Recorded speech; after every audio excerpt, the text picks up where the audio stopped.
desenvolvido. Agora, o senhor Natanael Oliveira Lima, da empresa RMX, para a sua apresentação. O senhor Natanael é tecnólogo em engenharia mecânica com pós-graduação em gestão de projetos, gestão da qualidade, gestão estratégica empresarial, possui experiência de mais de 30 anos atuando no setor industrial e no segmento de linha branca, os quais 20 anos em HVACR. Atualmente, diretor técnico da RMX Fluidos Refrigerantes, onde lidera operações em uma planta de 7 mil metros quadrados, com capacidade produtiva de até 28 milhões de quilogramas por ano. Por favor, senhora. Boa tarde. Boa tarde. Bom, agora, devo dizer que foi excelente a apresentação do doutor. Esvaziou a minha. Não, de verdade. Porque eu, enquanto fabricante, era exatamente essa temática. Mas ele escolheu tão bem para ficar muito redundante.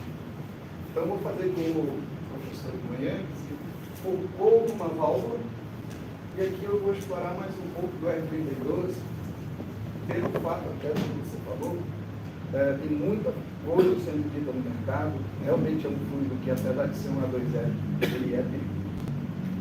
Tá? Não dá para negligenciar. E pela legislação, principalmente a lei brasileira, não existe essa coisa de levemente inflamável, né? Mediamente inflamável. Isso está na ISO 817, está na MESHA, mas na nossa legislação não é inflamável, não é. Tanto que, o professor do Polo Industrial de Manaus, as indústrias que viraram a chave para começar a produzir com R32, a que menos gastou para adequar a planta, gastou 2,5 milhões de reais para adequar a fábrica para poder começar a trabalhar com R32. Porque ele é considerado como A3. Senão o bombeiro não libera, não dá para proceder. Então, tecnicamente, em refrigeração, a gente diz que ele é levemente inflamável. A lei não tem essa, é inflamável e ponto. Bom, vou falar um pouquinho sobre a RLX, estava fazendo meu jabazinho aqui, né? Afinal de contas, eu trabalho nessa empresa. Eu não sou da área química, já fui apresentado, sou tecnólogo em engenharia mecânica e com muito tempo de experiência na área de manutenção também. Agora eu atuei muito mais na parte de produção, como técnico, especialista em engenharia de processos. Hoje estava até conversando com alguns colegas, infelizmente, projetos, produtos de refrigeração no Brasil são poucos. Eu comecei a trabalhar em 93 na Sanyo, os mais velhos aí devem lembrar, Sanyo Corporation, japonesa, né? Excelente. Ela tinha uma fábrica aqui em São Carlos e a fábrica não andou bem porque o produto era muito evoluído para a realidade do Brasil na época. Tinha muitas inovações e ficou muito caro para aquela realidade. Então foi preciso transferir a fábrica daqui do interior de São Paulo para Manaus, para pegar os incentivos da Zona Franca, para ver se ficava competitivo. Então, ali, a gente já via, tinha na época, melhor dizendo, engenharia, tinha projetos no Brasil. Tínhamos aqui, que a Sanyo lá, uma joint venture com a Refrigeração Paraná, antiga Prodóximo, quem é mais antigo vai lembrar também, e era realmente projetado no Brasil os produtos. Hoje a gente não vê mais isso. Eu sei que a UIPO desativou a engenharia dela, porque eu trabalhava lá na época também. E aquele projeto da UIPO foi tudo dos Estados Unidos. Quando a UIPO comprou a Brastemp, desativou tudo. Os melhores foram convidados aí para os Estados Unidos e ouça. Nem a Samsung e a LG, que são multinacionais, que têm fábricas gigantescas em Manaus, também não têm engenharia de projetos. Dos produtos. É tudo engenharia em área. Né? Introdução de novos produtos. O que a gente começou a fazer? Vai lá na matriz, aprende tudo que é para aprender, o desenvolvimento, o conhecimento realmente está lá, e a gente vem aqui, implanta e cuida. A gente não vê mais os problema. Né? Decaiu muito. Eu também trabalhei na Spring Carrier quando ainda existia, eu sou bem velhinho já, tudo 60. E tinha também a engenharia em Canoa. Também tem massa. Tudo nos Estados Unidos. Recebemos os projetos, vamos lá, aprendemos e fazemos aqui. Então, a RLX é uma empresa multinacional, tá? Tem aqui no Brasil, uma planta de análise, temos uma planta nos Estados Unidos, a gente já está há 20 anos aí no mercado. Somos jovens, é verdade, tá? Comparado com os nossos principais concorrentes, somente a Quemu, né? Que é a mãe de todas, vamos respeitar. Mas a gente, apesar de ter 20 anos só de mercado, de experiência, também estamos ali, temos muita qualidade do nosso produto, tá? E o nosso compromisso da Dito aí é inovar sempre. Os nossos parceiros, a gente já demandava para os parceiros, já vendeu projetos. Vocês falam que consumidor geral. Sim. Tem um plano de análise, tem nos Estados Unidos que a gente faz a fabricação. Claro que as matérias-primas, não. Hoje, na verdade, quase ninguém está produzindo. A gente, na verdade, faz as misturas. Os nossos equipamentos são para nossa engenharia química, misturamos, fazemos todo o processamento, testamos, analisamos, temos laboratório, atendemos a área 700 direitinho e boa. Ninguém produz, na verdade, eu acredito eu que tudo está na Ásia hoje, né? Muito competitivo a China, acho que nem os Estados Unidos estão fazendo mais. Ok, voltando aqui, a gente busca sempre soluções para aumentar a lucratividade dos nossos parceiros e o nosso compromisso é com o desenvolvimento sustentável. E para nós, o bom é isso, como a gente também é pequeno, a gente consegue bater o pé e, olha, isso aqui a gente não negocia. Já foi falado, não precisa repetir. Ele também já falou muito bem dos ciclos, desde o começo, né? E o interessante, pegando já a deixa dele no final, a gente parece que vai voltar para o começo, né? Não é isso? Se a gente parar para olhar, a refrigeração é muito antiga, tem milênios, refrigeração natural, caixa de gelo, iglu, grutas, para conservar alimentos. Depois veio a refrigeração industrial, né? Já foi muito bem falado, quando ele foi patenteado o primeiro produto. Fizemos toda a geração de refrigerante, que o colega aqui já falou, eu continuo falando de novo, a gente vai perder tempo, é redundante. PF6, HF6, e agora a última palavra são HFO, né? Que diz que é um gás ecológico. Para mim, alguns aqui acho que já tem bastante tempo já militando nessa área, quando surgiu o 104, que foi vendido para todos nós, né? Agora sim, é um gás ecológico. Né? Quase que uma conspiração. Temos um gás ecológico. Enganação. E todo mundo acreditou, né? Porque naquele tempo, é verdade, qual que era o problema? Camada de ozônio. Realmente, para isso, se resolveu. Tiramos os solos clorados, né? Parou de subir cloro, parou de degradar a camada de ozônio, parou do ozônio virar oxigênio, né? Para quem é da área sabe o que acontece. Né? O óleo sobe, chegando lá em cima, captura uma molécula da ozona, O3, vai virar O2. Aí a gente vai ter uma grande quantidade de oxigênio lá em cima, mas não bora ninguém lá para respirar, certo? O que a gente quer é a ozona para nos proteger, certo? E agora está se falando aí no HFO. Dando um passo atrás, a gente teve 410. Também falaram que era ecológico, isso, aquilo, aquilo outro. Mas agora a gente está vendo que não é. E simplificando, para não ficar muito maçante e didático, não ficar mais um bate-papo aqui, o que a gente percebe? Eu, pelo menos, tenho percebido isso. Não temos, eu acho que, a não ser como ele falou, que volte em algum momento para o CO2, não acredito que a gente vai ter, sinceramente, um fio de refrigerante que diga, olha, esse aqui, eu acho que a engenharia está tão evoluída que vão acabar desenvolvendo um produto, a refrigeração, que talvez não utilize gás, do que a gente chegar a um fio de refrigerante 100% ecológico. Sinceramente, esse é o meu sentimento. Posso estar totalmente errado. Não, mas 100% ecológico existe. O problema é que ele tem outros problemas. Sim. Você vai dar uma moeda 100% ecológico. Seria. Perfeito. A água, CO2 é perfeita a colocação. Do ponto de vista do meio ambiente, seria. Mas nenhum vai trazer uma solução perfeita e completa, melhor dizendo. Globalmente, não. Aí não vai. Então eu não acredito. Aí, ó, HFO, agora estamos falando muito na hidrofluorolefina, mas enquanto tiver flúor, não é ecológico. Que é o tal do FTA, né? Que é ali o polietileno, Teflon, misturado ali com uma outra substância, que continuam evaporado. Isso depois vai haver chuvas, precipitações, esse troço é pesado. Vai degradar o meio ambiente igual, porque vai fazer mal para as plantas, vai matar peixe, vai matar animais. Só melhora, mas ainda não chegamos na perfeição.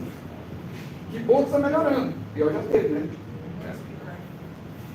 Ele já falou tudo isso aqui, ele começou, Montreal, Kyoto, ali, Badiou falando ali, ó, o que seria ideal para a gente, né? Amônia, por isso que eu digo, CO2, a gente vai acabar voltando para o começo. Isso é quase certo. Porque não tem realmente uma solução que atenda toda a demanda atual que a gente tem como sociedade, como humanidade. Se resolve o problema do meio ambiente, temos um problema de explosão, toxicidade e outros. Olha, se a gente parar para pensar, temos aí alguns dados que são bem promissores, né? A própria amônia, vamos ter o R290 e o R600A.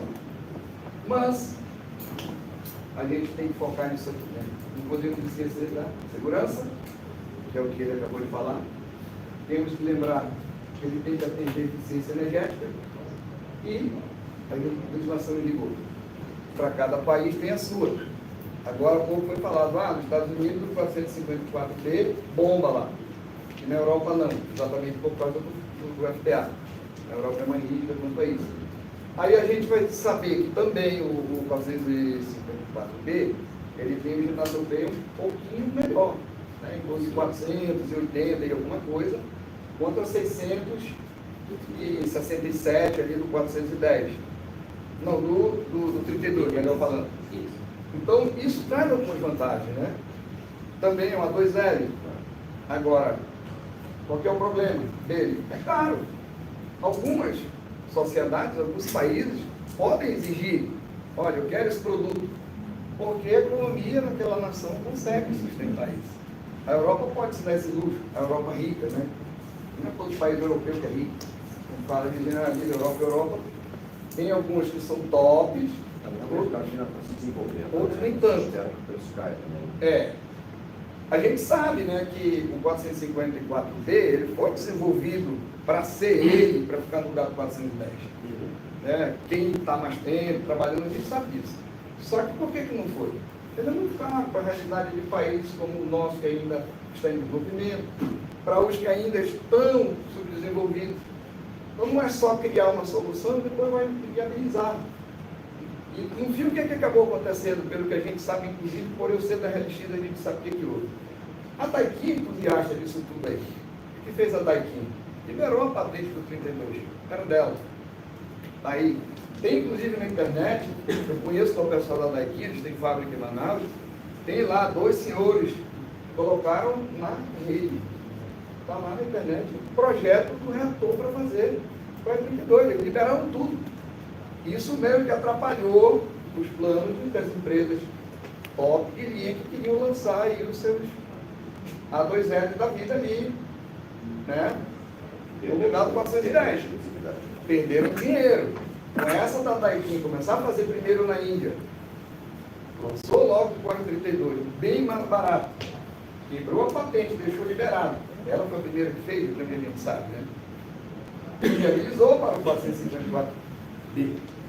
Ele é muito mais caro. Então, o que eu entendo, nós entendemos na RLX, o 32, ele é transitório, como quase todos foram. Inclusive, o próprio 454B é a transição. Em algum momento vão surgir coisas muito melhores, né? A indústria está pesquisando, a gente sabe que tem empresas de ponta que pesquisam, investem muito dinheiro nisso. Precisamos ver quanto que isso vai chegar, né? E se vai ser viável. Vou focar muito no 32 aqui, tá, pessoal? Porque muito já foi falado. O professor ali escolheu muito bem, deu um show. O que é que a gente sabe do 32? Todo mundo já sabe, mas a gente precisa reforçar, né? O GWP dele é bem melhor que o 410. O ODP dele não existe, é zero. Então veio ali para atender essa demanda de, olha, pode a camada de ozônio. Mas ainda é alto, se a gente parar para pensar onde a gente quer chegar, né? Mas é bem mais baixo que o 410. Isso é fato, né? De 2009 para 667, a diferença é bem grande. Então ele é bem melhor. E o preço justifica toda essa correria. Agora, o interessante, né? Só comentando aqui. Como a gente é, eu vou falar pela experiência que hoje nós brasileiros somos meio danadinhos, né? A gente sabe que as coisas vão acontecer e às vezes fica esperando, fica procrastinando. Porque a gente viu no ponto industrial de Manaus. Já se sabia que essa chave ia virar. Grandes indústrias estão instaladas ali. Tem 22 montadoras de condicionadores de ar em Manaus. As maiores estão lá. 22 são montadoras, porque, pelo que eu falei anteriormente, tem todo mundo projeto. Muitos estão realmente só montando. O bom, até para justificar, tirar essa coisa que lá só aperta parafuso, e não é, tá, pessoal? Lá temos um processo produtivo básico, que a lei obriga que seja realmente índice de nacionalização precisa ser cumprido. Lá nos anos 90, de fato, tinham os empresários mesmo picareta que iam lá pagar dinheiro. Trazia tudo subconjunto e só montavam. Agora não pode mais. Tem que nacionalizar e tem que ter fornecedores locais. Mas, mesmo tendo grandes indústrias lá, todo mundo parece que pagou para ver. Daqui a pouco virou correria, todo mundo precisou implantar o R32 e correria generalizada. Não tinha fluido, a nossa principal concorrente, na verdade, nós somos dela, porque ela é maior que nós, aqui no uso, não podia atender, não tinha tanque, não tinha infra, não tinha estrutura para atender os caras. E virou correria lá. Porque deixamos para o momento final, praticamente, do apagar da luz do jogo. O que a gente percebeu quando foi implantado? Desconhecimento generalizado do mercado. Gente colocando vídeo na internet, falando mal do R32, não é isso? Isso. Instalador falando um monte de coisa. Aparelho que explodia, que explode. Mas se a gente procurar no histórico, procurar na internet, tem máquinas com R12, tem máquinas de R22, também explode. Né? Se não fizer as boas práticas da refrigeração, fizer tudo errado, usar uma bomba de vácuo, não fizer aquilo que é necessário fazer, pode acontecer. Mas deu pane geral no pessoal. Tanto que depois eu vou apresentar um videozinho aqui, que a gente fez alguns ensaios lá na fábrica, para ver realmente, na prática, essa questão da inflamabilidade do gás. A gente, numa condição controlada, a gente fez vários testes, tá? Fizemos teste, inclusive, que muita gente também fala, olha, a gente vê muito isso na internet, né? Infelizmente o professor não está mais aqui, o primeiro palestrante. Lembra quando eu cheguei? Como é que é o nome dele lá? O João. O João. Onde está? É como ele falou, é muito curioso. É muita gente que aprende com os outros. E aí depois isso aí se suicidam, quem ensina os outros a fazer errado. Né? O que a gente conseguiu perceber não houve formação antes de entrar o 32, as escolas não se prepararam. Né? Ele falou muito bem. Onde a gente vai massificar o R290, voltar para a amônia, se não tiver uma preparação dos nossos técnicos, né? Nossos engenheiros, vão acontecer desastres. Pode acreditar que vai acontecer. O que aconteceu com o R32, logo no início. A gente teve vídeo na internet de pessoas que inclusive morreram. Agora, é só R32? Não é. O R10 também dá problema. Isso aqui ele já apresentou, a gente já consegue ver as comparações, né? Do 12, do 22, verificar qual é o ODP, o GWP de cada um. Vou passar isso aqui rápido, para a gente não ficar aqui perdendo tempo.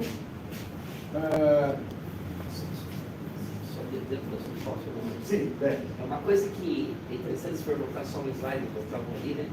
É que a gente pega o R410A, ele tem glide de temperatura.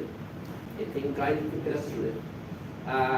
O R454B, ele tem um glide de temperatura de quase 1,2 graus. Uhum. E o 32, além de não ter PFA, ele não tem glide de temperatura.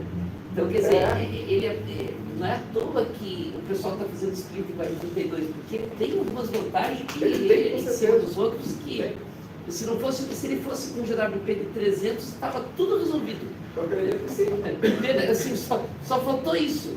Porque o resto já estaria tudo resolvido com o R32. E o bom, né? É single. Tem uma série de vantagens por ele não ser um blend. Sim. Daqui a pouco a gente vai já falar sobre isso aí.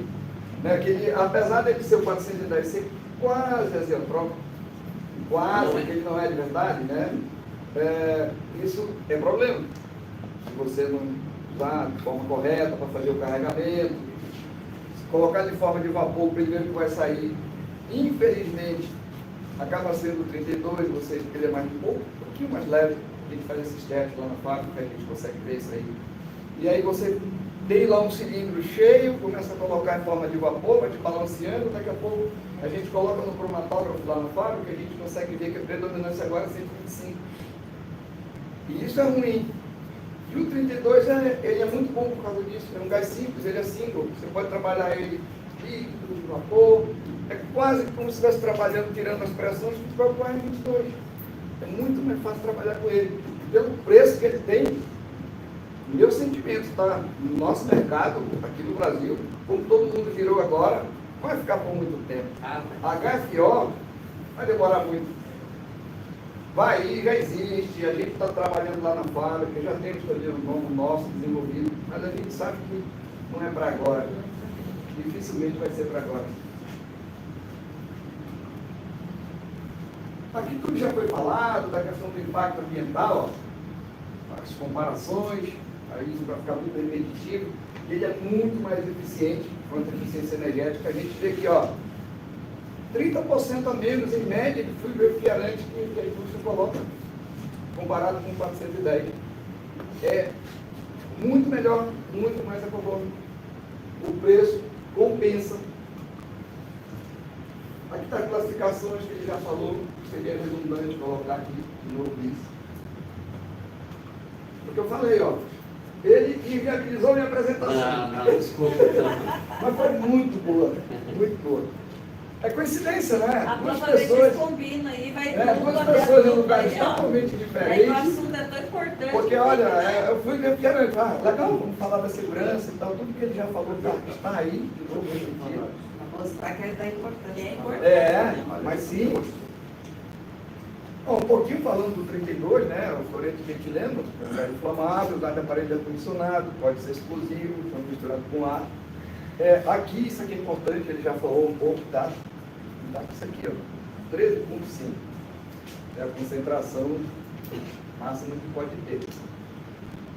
Se a gente olhar para R290, R600, que é 1,25, 1,0, ou seja, por isso que eles são A3, esse por ser A2L, ele precisa de ter 13,5 de concentração no ambiente para poder ele começar a querer iniciar uma ignição. Ou seja, se alinhar todos os astros, no mesmo dia, na mesma hora, vai acontecer.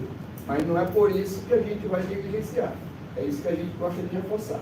Nós, da RLX, quando a gente faz alguma palestra, algum treinamento, alguma conversa, o pessoal dos fabricantes vão nos visitar e faz essa pergunta, a gente sempre diz, não vamos negligenciar. Ele é um A2L, mas acontece na condição ideal que uma hora vai acontecer e ele também pega fogo e explodir. Aliás, né, um comentário aí. Vocês devem lembrar que aquela explosão que teve no Oriente Médio, eu não sei de que porto que foi aquilo, você lembra? Explodiu lá? Líbano. Líbano, né? Vocês sabem o que era aquilo, né?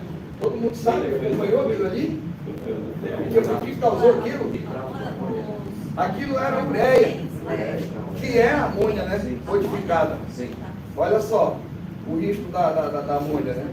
Aquilo ficou anos e anos armazenado.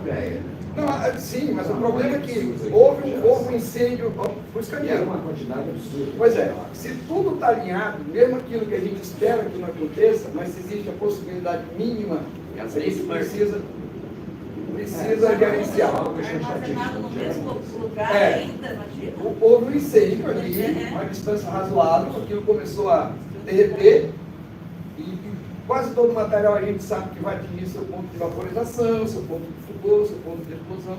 A temperatura aumentou de uma forma tão grande dentro daquele galpão que teve a concentração necessária e adequada para acontecer aquela explosão que foi equivalente a uma bomba. Adubo. Que a ureia é adubo, né? O R32 a 13,5, por condição ideal, pode também acontecer. Por isso que a gente não pode dizer, é um A2L, é tranquilo, está todo mundo colocando terror no mercado. É verdade, colocaram muito terror.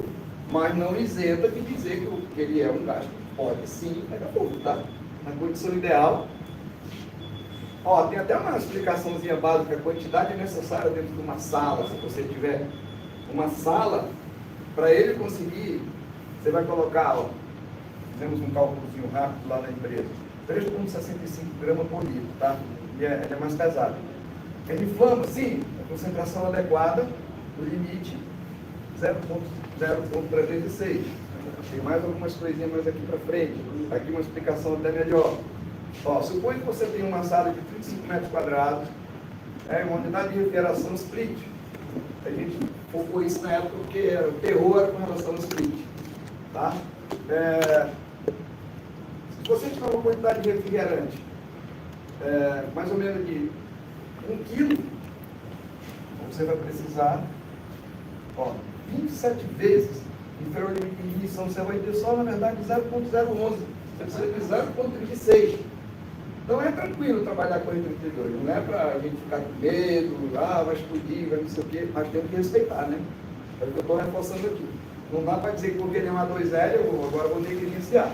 Mas não é também esse terror, não é uma bomba, não é dinamite, não é um isobutano nem isopropano, né? Nem GLP. Isso é bom que a gente reforce. A classificação ele também já falou, está tudo muito bem explicado.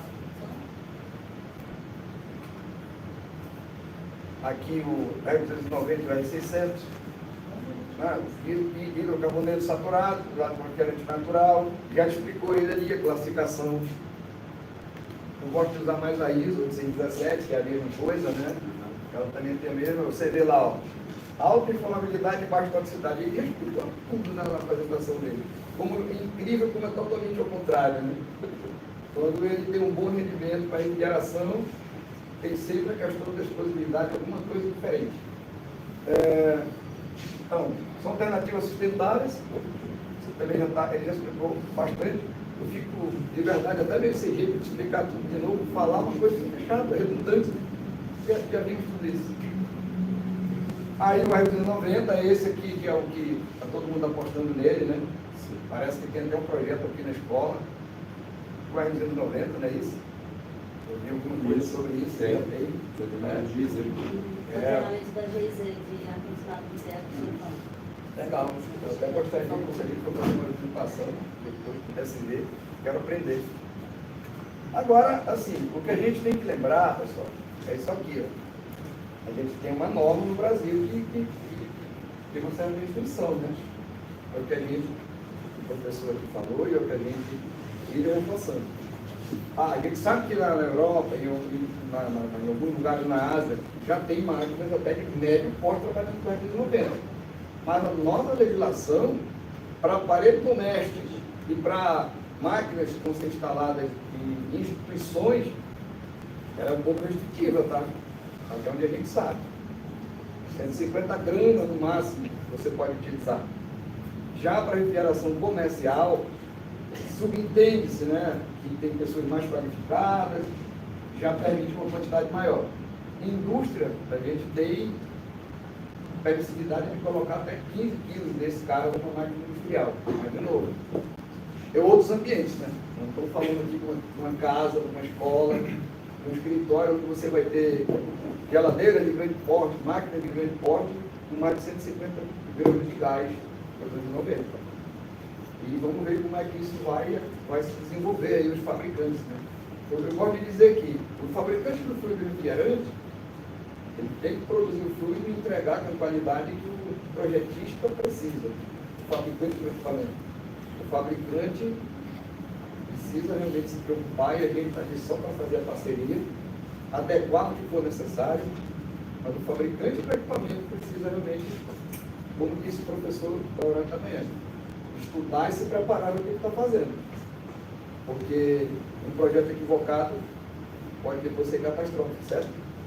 Professor, por que essas equipes colocam esforço na parte que não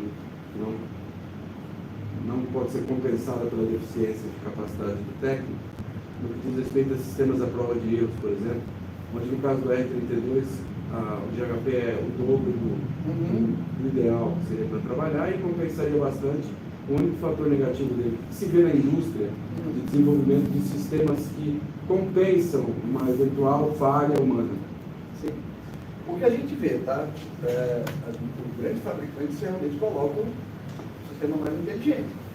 Inclusive nas próprias montadoras, nas próprias fábricas. Você tem sensoriamento espalhado pela fábrica toda. O menor vazamento que veio, lá, bloqueia tudo, bloqueia todo o sistema de alimentação, para a máquina, alguma coisa é feita para proteger. É a única maneira Mas que para pode ser levar feito. isso para o equipamento que é instalado Para posteriormente. produto de pequeno porte é que é complicado, né? Colocar lá uma inteligência lá embarcada no troço dele, o valor do produto, isso inviabiliza, né? Aí é onde a gente volta a depender do ser humano. É qualificação profissional. A qualificação do pessoal, realmente formar e qualificar o pessoal para que não aconteçam essas tragédias. Eu acho que aí a gente volta num ponto que você comentou há um slide atrás, que é respeitar o produto. Né? Respeitar. Mas eu acho que isso não se limita só até o R32, né? Isso se limita a amônia, a propano, a todos eles você tem que respeitar. E eu acho que é isso que a gente mais vê hoje em campo. O profissional não respeitar o equipamento que ele está mexendo ali.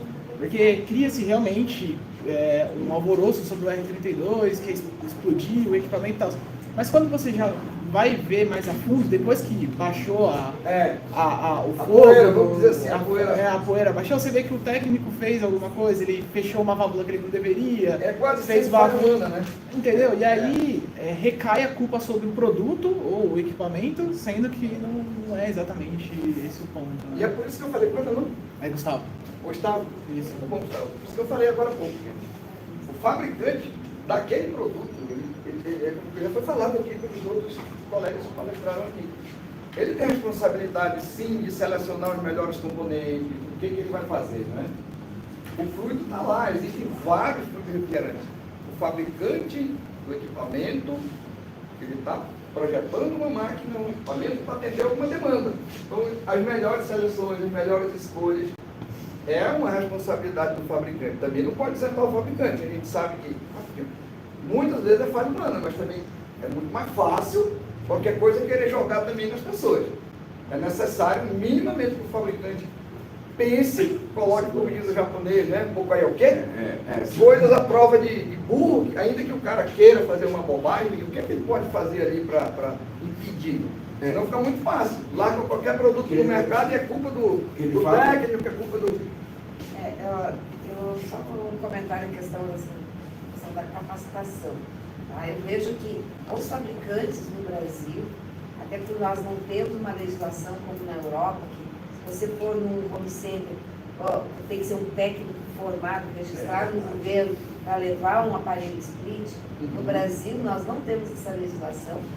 E os fabricantes, eu entrei no mercado no finalzinho da década de 90, onde você tinha grandes planos, que ali tinha os credenciados, existia uma política de credenciamento, e as empresas A, B e C, elas tinham que ter todos os aparatos de técnicos formados para poder trabalhar e poder comprar aquele equipamento e levar isso para uma residência, para uma grande corporação. Hoje, nós vemos aí várias, não vou nem chamar pelo nome, mas várias excursões de fabricantes, porque se eu chamar de outro nome, vai cair nome justamente o nome de fabricante, mas excursões que levam 300, 700 pessoas, até 1000 pessoas, tá? Em eventos que treinam, e no finalzinho do treinamento, o fabricante orienta. Entra no nosso aplicativo, você já é um credenciado. Gente, isso é uma aberração. E isso nós temos que levar entidades como a ASHA, de botar na conversa, sentar os grandes fabricantes do Brasil que já estamos aí com 20 e poucos, e não são poucos. Poderíamos ter aqui a Eletros, sentado aqui, eu acho que não tem ninguém da Eletros aqui, tá? Então, faço uma sugestão de começarem a convidá-los, porque isso tem que ir para a mão deles, porque é através do aplicativo que nós estimulamos, é um ambiente democrático do nosso mercado, e estimulamos a pouca formação. E aí temos aí entidades de ensino que entram com um curso de proficiência, com 5 questões, sai uma pessoa técnica, com 3 dias com certificado, que vai para onde? Vai para os conselhos. Só não vai para o CREA, porque não é nível de CREA, mas vai para o Conselho Técnico em qualquer parte do Brasil. E são essas pessoas que estão tendo risco de vida. É isso aí. Então, veja, aí sim o fabricante tem que ter uma linha de corte. Inclusive, em 2024, ano passado, nós, da RLX, a gente participou de vários eventos com fabricantes de sistemas de refrigeração de alimentos que foram localizados em Manaus. Levaram equipes daqui e eu não sei se os nossos concorrentes fizeram, mas a gente fez a nossa parte, principalmente para quem é cliente da RLX. E a gente foi uma semana de treinamento, explicando como trabalhar com a R32, o que tem que ser, mostrar, formar pessoas, porque aquilo que eu falei agora há pouco. Já se sabia que isso ia acontecer, a legislação já existia, sabia que tinha que virar, que tinha que mudar, e ninguém se preparou. Daqui a pouco virou correria. Aí, nenhuma escola formou turma, até onde a gente sabe, porque colegas aqui no Sudeste e do Sul que estavam lá conosco, né, na Electrolux, eu vou dar o nome das empresas que se preocuparam com isso, Daikin, Electrolux, Carne, e a gente participou ativamente com eles. Levaram exatamente os técnicos credenciados, porque quando começou a acontecer acidente, o pessoal ficou todo mundo em pânico. Aí pediram ajuda para a gente. Abriram as portas, inclusive, para a fábrica, para algumas equipes irem lá conosco, ir no laboratório, ver como é que a gente trabalha, mostrar como é que funciona, para tirar um pouco do medo do pessoal. Porque logo no início andaram acontecendo alguns acidentes ali e o pessoal ficou em pânico. Né? Porque como ele é classificado como inflamável, volto a dizer, pelas normas internacionais ele é mediamente inflamável, mas a lei brasileira não diz isso. Não existe negócio de A1, A2, A3, é inflamável ou não é inflamável, ponto. E ele é classificado como inflamável. Por conta disso, imagina que vai começar a trabalhar com esse fluido. É o que ela está dizendo, era necessário.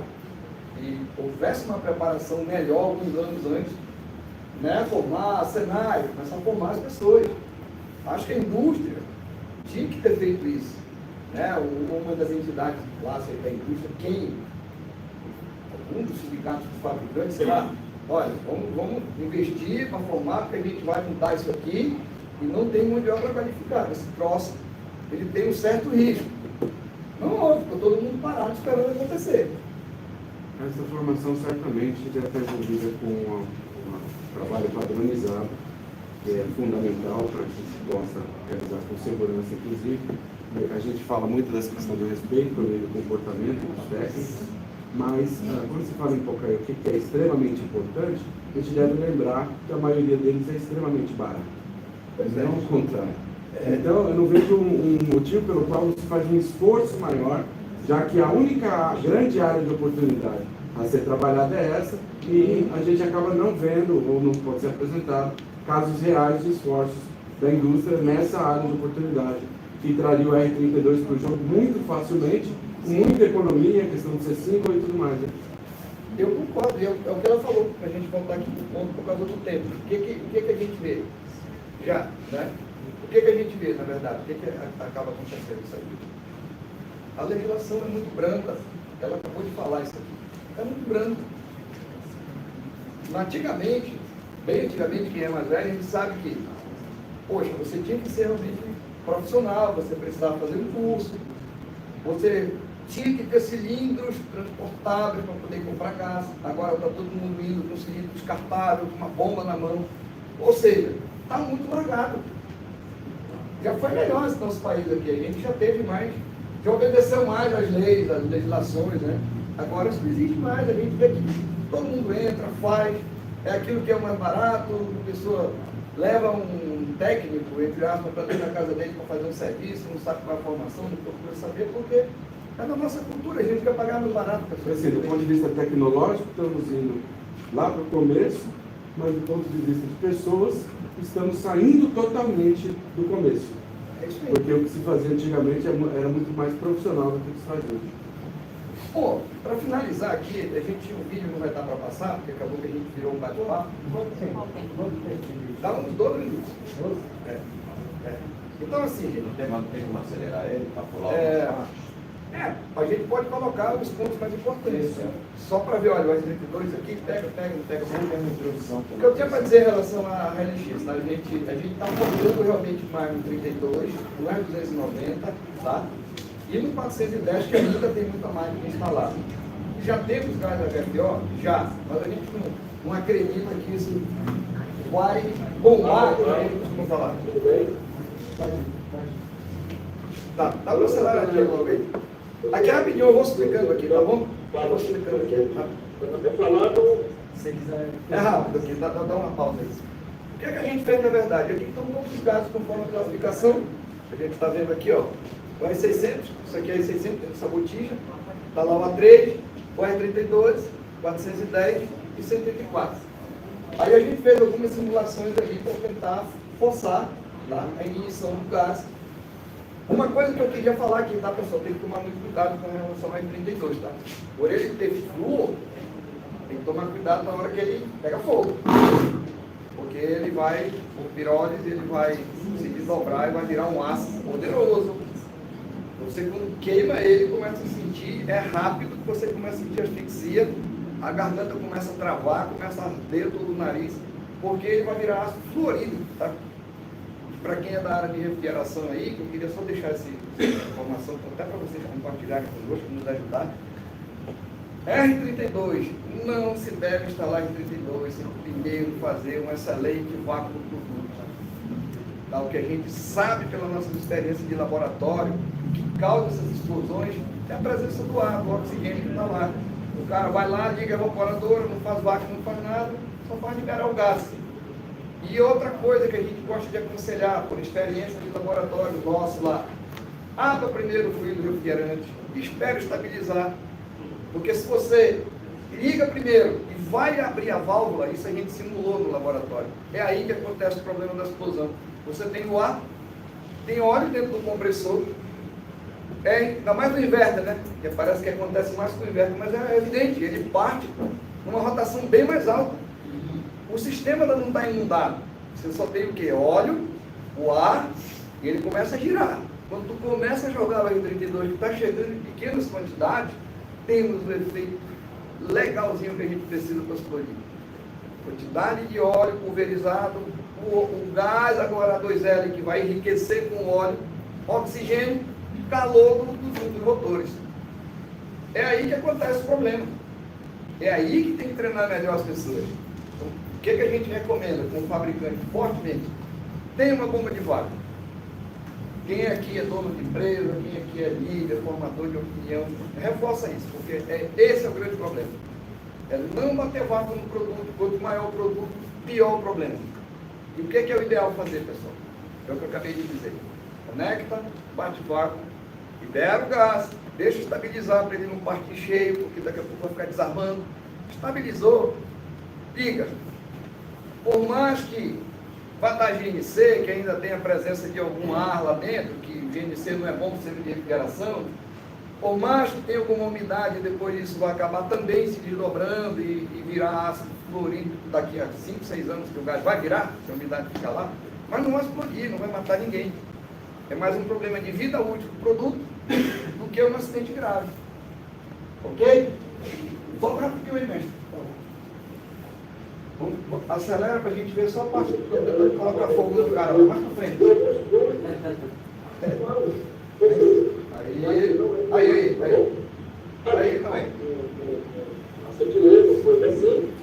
Aí a gente conectou aí um maçarico com uma vez direto, logo.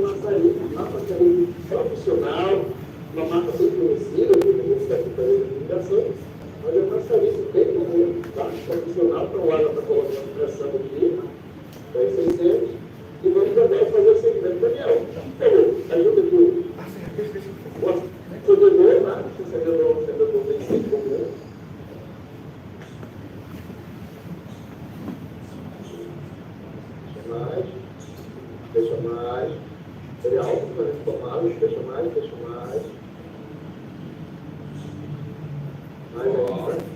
Deixa abrir. É bem chato, e a área Saiu isso, sempre escutando.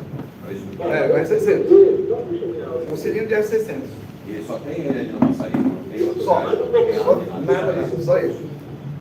Mais. E aí.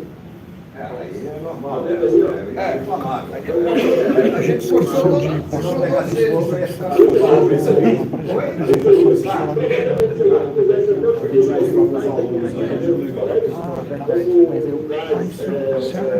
apresentação dele, o professor Pimenta, aquele Mas aí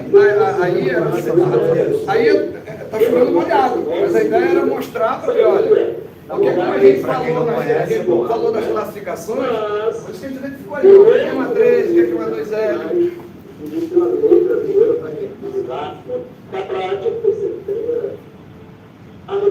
Agora aí, ó, conectamos aqui direto agora no 32, tá? Agora vai fechar os pontos, já você tem aí 600. Aí vai ficar muito difícil, né? Não, aí nem não foi Tem professor. coisa ali, por favor. Agora, eu sugeriria fazer uma sâmbula de teste, que você pudesse ajustar a mistura com a eu para ajustar o ponto de flamabilidade. E fazer um pouco seguinte com a centelha de ignição lá dentro para tentar ignitar uma janela que está visualizada. Seria legal de fazer isso. Se quiser, a gente projeta para você. Tá. Obrigado. Toda ajuda é bem-vinda. O importante é quanto mais a gente puder mostrar para as pessoas. Agora aí, ó, a gente colocou oxigênio puro, tá, pessoal? Não é nem industrial esse oxigênio aqui, é hospitalar, ou seja, é 99,99 de pureza.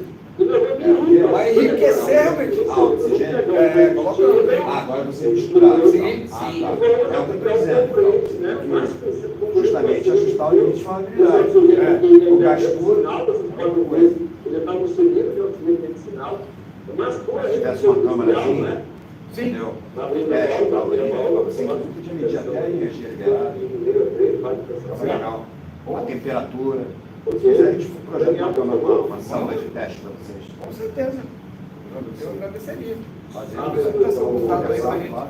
E a gente também fica à disposição. A gente gosta de fazer isso, então. Tá vendo aí, pessoal? Ó, aí já tem oxigênio puro. Tá no maçarico de sol disso aí. E ele não está conseguindo ir para frente Mas como o professor Pimenta comentou, né? Você tem o LFL e o máximo. Se você vai abaixo, vai acima, não vai pegar fogo, né? Se você não tem a câmera, vai fazer. É como a amônia. A amônia é difícil.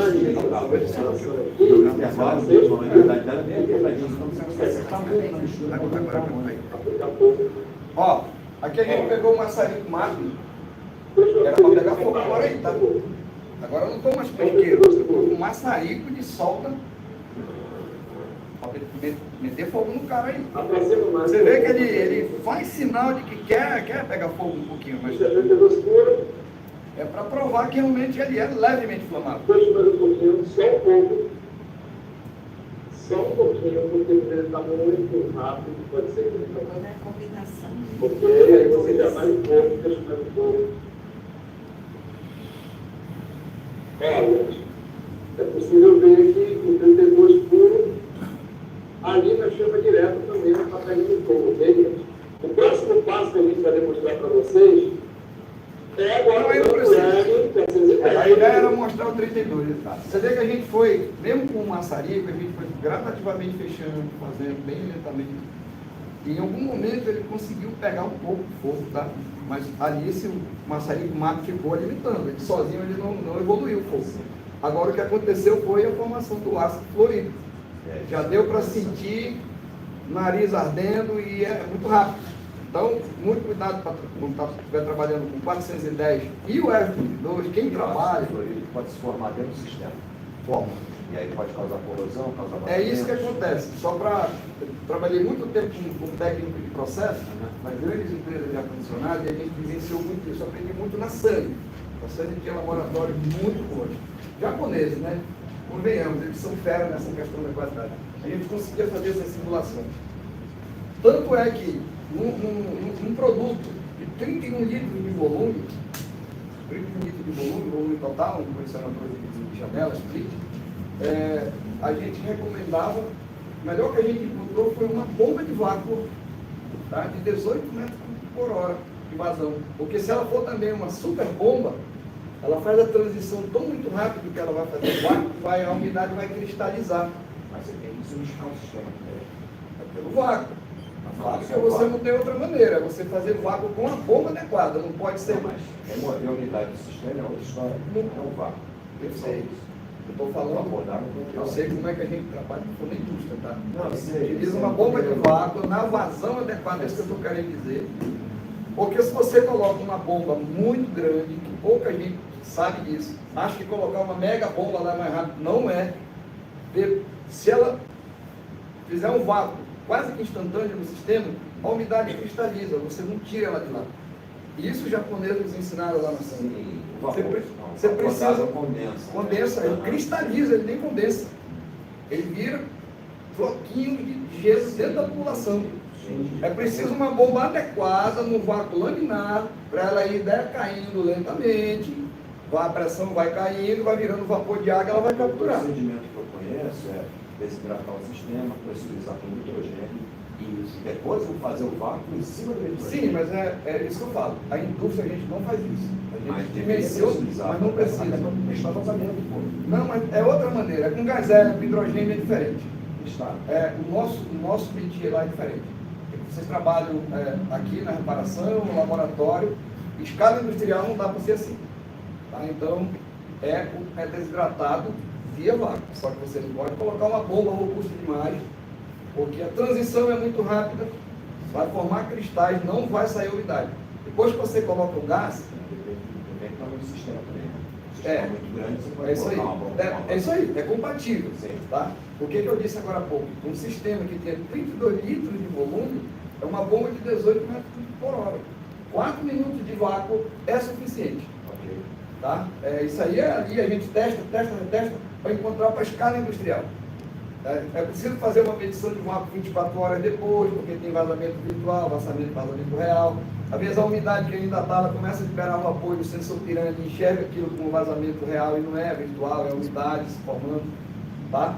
Então, assim, ele fez uma pergunta, eu só queria responder isso. Se a umidade não é removida de forma adequada, o residual da umidade, por isso que a área 700 dias, o fabricante, eu preciso entregar o gás com no máximo 10 ppm de umidade. O meu gás. O produto, a Daikin, fala pela Daikin, que eu acompanho o processo lá, eles retiram, depois que o produto roda meia hora, eles tiram o fluido refrigerante e levam para o Carl Fischer para fazer volumetria. Não pode ter mais de 30 ppm no gás depois que ele já rodou e está industrializado. O fabricante do fluido refrigerante precisa entregar com 10 ppm. E ele ainda pode deixar mais até 20. Porque mais do que isso, o calor da a água mais o flúor vai se desdobrar, vai virar ácido fluorídrico. Aí o que vai acontecer? Decapamento do circuito. Vai decapando, vai formando uma laca, um compressor, aquela borra que vai se formar depois, lá embaixo. O jogo falar escamamento, não vai escamando, não, o material, isso? A gente fala decapagem porque realmente é micrométrico, tá? O aço vai decapando realmente, vai removendo moléculas do cobre. E aquilo vai se depositar no fundo do compressor. O ácido fluorídrico. E o pior, só para finalizar, é fuga para a carcaça. Porque ele vai atacar o verniz do bobinado, que é o primeiro que vai acontecer. Às vezes, antes dele decapar, criar a laca, criar aquela massa de sujeira que vai ficar debaixo ali no fundo, decantado, que às vezes a máquina está rodando normal. Aí você para uma férias coletiva da indústria, tem lá uma máquina de 40 TR rodando, deu férias de 20 dias. Aquilo tudo vai decantar quando você dá a partida, agita e pega o mecanismo. Por causa dessa sujeirada que fica. Mas o principal é fuga para a carcaça, porque o circuito da máquina não funciona mais, fora risco de acidente com o operador, com o manutentor, porque começa a dar fuga para a carcaça, o cara vai lá e vê a máquina não está aterrada, toma um choque, dependendo se ele estiver conduzido, pode vir, inclusive, falecer, né? Fatal. Quer perguntar alguma coisa? A última, tá? A última Faz pergunta. O carregamento do fluido no equipamento, Sim. se o fluido ele entra no equipamento em estado gasoso. Depende. Não, a minha pergunta foi por causa disso, porque no meu universo gasoso é volume, né? Não é massa. Como é que o cara mede a 150 gramas se ele está entrando no estado gasoso? Bom, vou falar duas formas. Na indústria, são medidores máximos, máquinas Tá bom. caríssimas, tá? Normalmente com sensor Coriolis, tá? Não tem nem contato físico com o sensor, efeito Coriolis e tal. É programado lá X gramas. Então, o cara, 2 vezes por dia a gente afere a máquina, de manhã cedo, pega uma garrafinha de 1000 gramas, coloca ok, beleza, 1000 gramas, vai, quanto é o produto? 630. Manda bala, é hora do almoço. Logo almoçar, volta, afere de novo a máquina, dosadora de fluido refrigerante.